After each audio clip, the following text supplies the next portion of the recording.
तरीके की मुस्लिम विरोधी सोच दिखाई है, चाहे वो CNRC का मुद्दा हो, शाहीन बाग में हमारी खवातीन ओखला की बैठी रही सर्द रातों में फैला रहे हैं कोरोना जिहाद, कोविड जिहाद। कौन गया था?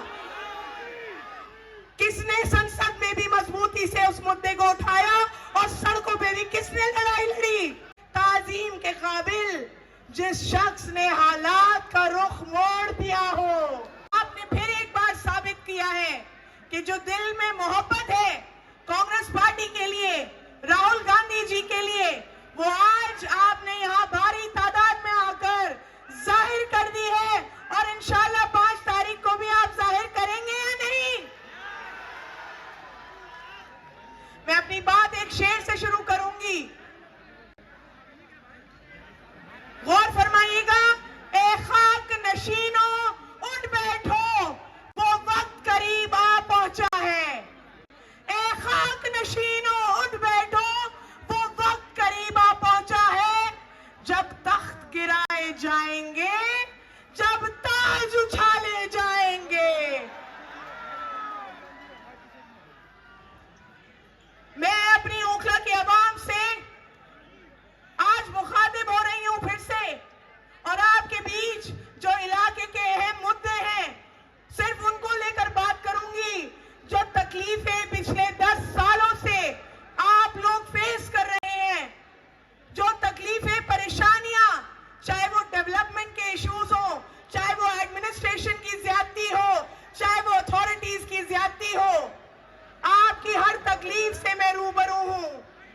और मैं आपसे आज इस मंच से ये वादा भी करूंगी कि आपकी हर परेशानी में, आपकी हर तकलीफ में मैं एक ऐसे आदमी की बेटी हूं जिसने हमेशा मजबूती से आपकी रहनुमाई करी, और मैं एक ऐसे लीडर की सिपाही हूं जो आज ओखला में आज आए हैं और ओखला में एक ऐतिहासिक दिन लिखा जाएगा आज की तारीख में कि राहुल गांधी जी ओखला की अवाम के बीच आए हैं और अपनी मोहब्बत की सिर्फ दुकान नहीं खोलेंगे ओखला में, मोहब्बत की फैक्ट्री खोलेंगे, पूरी फैक्ट्री इंशाल्लाह।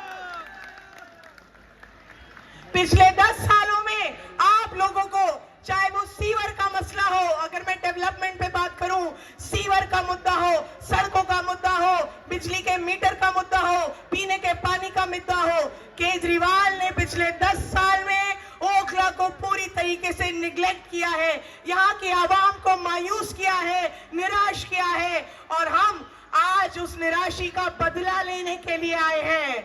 10 साल जो आपको मायूस किया गया, आपके हुकूक की लड़ाई लड़ने आए हैं, आपकी आवाज को बुलंदगी से रखने आए हैं।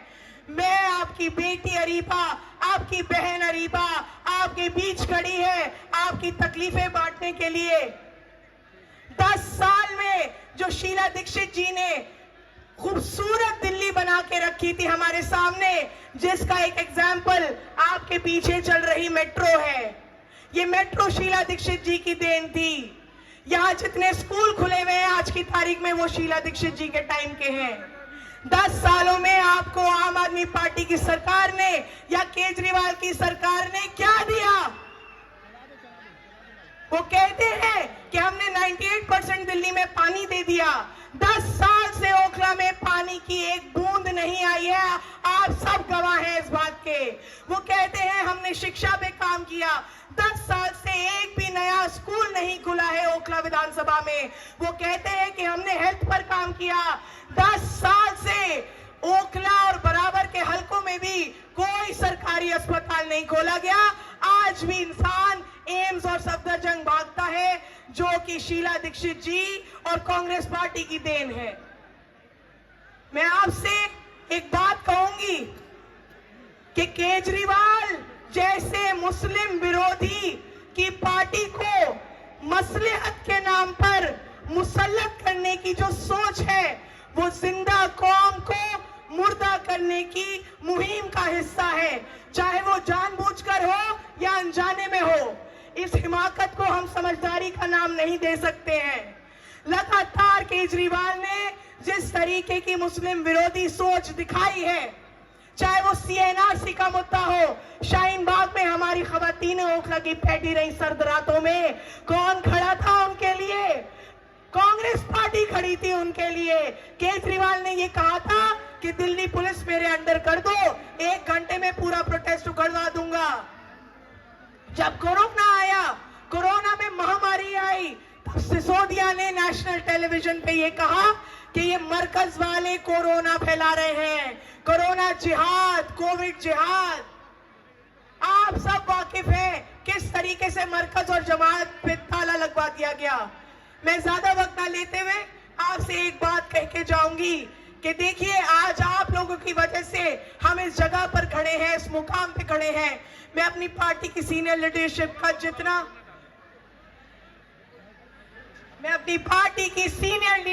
का जितना शुक्रिया अदा करूं उतना कम है कि 2 साल के वक्फे के अंदर मुझे इतना बड़ा मौका दे दिया दोबारा लड़ाई लड़ने का, आपके हुकूक की लड़ाई, आपकी आवाज बनने का।